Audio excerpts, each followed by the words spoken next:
Emotional disability या फिर इसको कहा जा सकता है लर्निंग डिसेबिलिटी। इसमें मेनली जो इफेक्ट हो रहा होता है वो बच्चे की एजुकेशनल परफॉर्मेंस इफेक्ट हो रही होती है। एजुकेशनल परफॉर्मेंस से मुराद ये है कि बच्चा या तो एंजाइटी का शिकार होगा या डिप्रेशन का शिकार होगा या सोशली आइसोलेटेड हो चुका होगा, वो एक कोने में बैठा रहेगा, उससे बच्चों में कोई इंटरेस्ट नहीं होगा, उसको नहीं पता होगा कि मेरे इर्द गिर्द मेरे एनवायरनमेंट में क्या हो रहा है, वो किसी चीज़ की तरफ तवज्जो नहीं दे रहा होगा।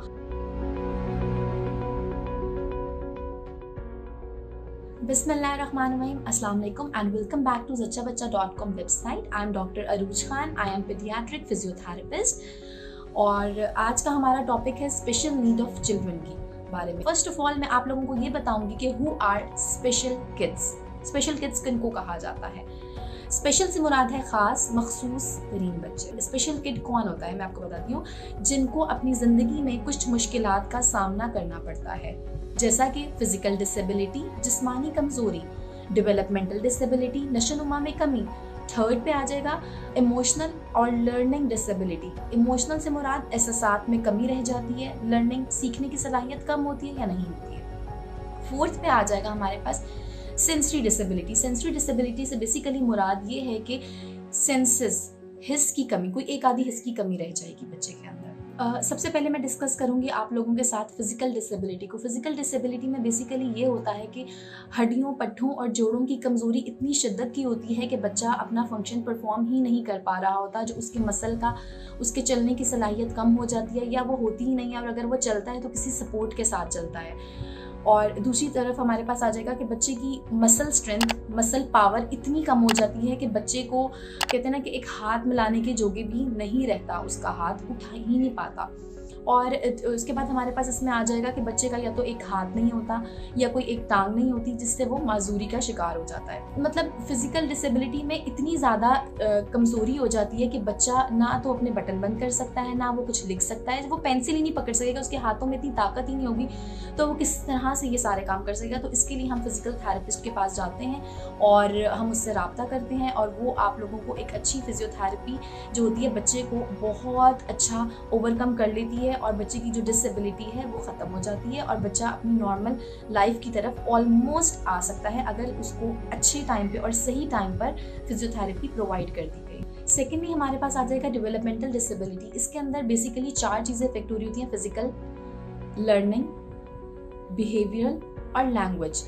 4 एरियाज़ को ये इफ़ेक्ट कर रहा होता है। और वो किस तरह से इफ़ेक्ट कर रहा होता है कि हम कहते हैं कि आपने आमतौर पे नोट किया होगा, जब कोई बच्चा पैदा होता है तो उसकी हम हर चीज़ नोट कर रहे होते हैं कि बच्चे ने नेक होल्डिंग कब स्टार्ट की, गर्दन कब टहराई, बच्चे ने बैठना कब शुरू किया, बच्चे ने लोगों को पहचानना कब शुरू किया, बच्चे का पहला कदम कब आया, और बच्चे ने अपनी वॉक कब स्टार्ट की, उसने अपनी क्रॉलिंग कब स्टार्ट की। ये सारी चीज़ों को नोटिस में रखना और इन चीज़ों को देखना कि ये सही वक्त पर आ रही हैं, ये बच्चे की ज़िंदगी में बहुत अहम किरदार अदा करती हैं।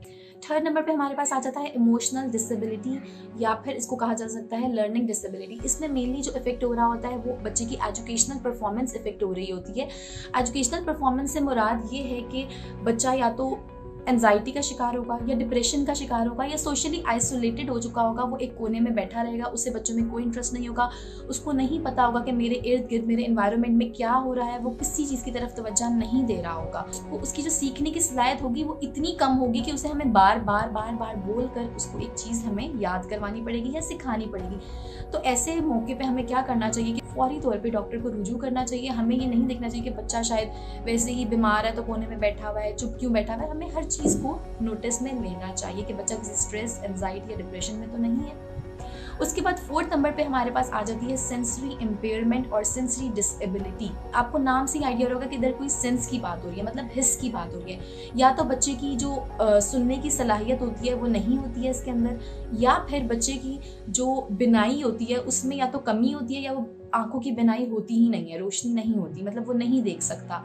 या तो वो पार्शियल इम्पेयरमेंट होगा या फिर टोटल इम्पेयरमेंट होगा, या तो थोड़ा सा नहीं देख सकेगा या उसकी देखने की सलाहियत होगी ही नहीं। जो हेयरिंग इम्पेयरमेंट होती है उसमें बेसिकली ये होता है कि जाहिर सी बात है जब बच्चा सुन नहीं सकता तो वो बोलने की सलाहियत भी बहुत कम रखता होगा। तो अगर हम उसे अर्ली इंटरवेंशन प्रोवाइड कर दें बच्चे को तो वो उसकी स्पीच आने के बहुत ज़्यादा चांसेस होते हैं। और इसके अलावा जो बच्चा देख नहीं सकता वो चीज़ों को टच करके, उनको महसूस कर वो चीज़ों को एक्सप्लोर कर सकता है कि अच्छा ये ये चीज़ है, ये चीज़ है, तो हमें इन दोनों मामलात में डॉक्टर की तरफ फ़ौरन रुजू करना चाहिए ताकि वो हमारी हेल्प आउट कर सकें। अगर बच्चे की स्पीच डिले आ रही है तो हम स्पीच थेरेपिस्ट के पास लेके जाएंगे। अगर उसे कोई जिस्मानी कमज़ोरी है तो हम उसे किसके पास लेकर जाएंगे? फिजियोथेरेपिस्ट के पास लेकर जाएंगे। तो आज का हमारा टॉपिक था basically special need of children. उम्मीद करती हूँ कि आप लोगों को कुछ हद तक समझ आई होगी, और अगर आप लोगों का कोई भी इससे रिलेटेड क्वेश्चन है तो आप लोग प्लीज़ कमेंट सेक्शन में अपने कमेंट्स ज़रूर करें, और किसी भी तरह की इन्फॉर्मेशन चाहिए आपको स्पेशल किड्स के बारे में तो आप लोग इनबॉक्स भी कर सकते हैं। zachabachcha.com की टीम है वो आप लोगों के पास 24 आवर्स